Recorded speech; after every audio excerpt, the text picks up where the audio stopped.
சூர்யா மகாக்கு ஒரு சர்ப்ரைஸ் வச்சிருக்குன்னு சொல்லியிருப்பாரு. அது என்னன்னு பார்த்தீங்கன்னா, ஸ்வேதாவ தான் வீட்டுக்கு வர வச்சிருப்பாரு இன்ட்ரோடியூஸ் பண்றதுக்காக.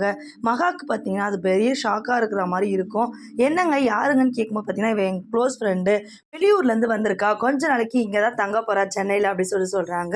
சரின்னு சொல்லிட்டு மகா அவங்களுக்கு தேவையான எல்லாத்தையுமே குடுக்குறாங்க. சூர்யாவும் இன்ட்ரோடியூஸ் பண்ணி வைக்கிறாரு. இவ தான் என் ஒய்ஃப்ன்னு சொல்லிட்டு.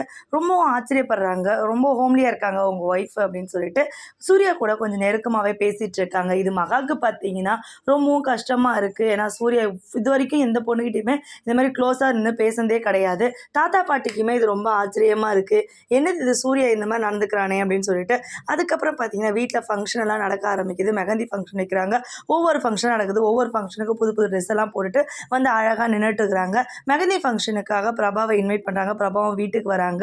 இன்னைக்கு பிரபாவ பார்த்தோனே ரொம்ப சந்தோஷமாயிடுது. அனாமிகாக்கு பார்த்தீங்கன்னா, ரொம்ப கோவம் வந்துருது. இவ எதுக்கு இங்க வந்தா தேவையில்லாம? எதுக்கு கல்யாணத்துக்கு வந்தா போதாதா? மெஹந்தி ஃபங்ஷனுக்கு இந்த ஃபங்ஷன்ல யார் வர சொன்னான்னு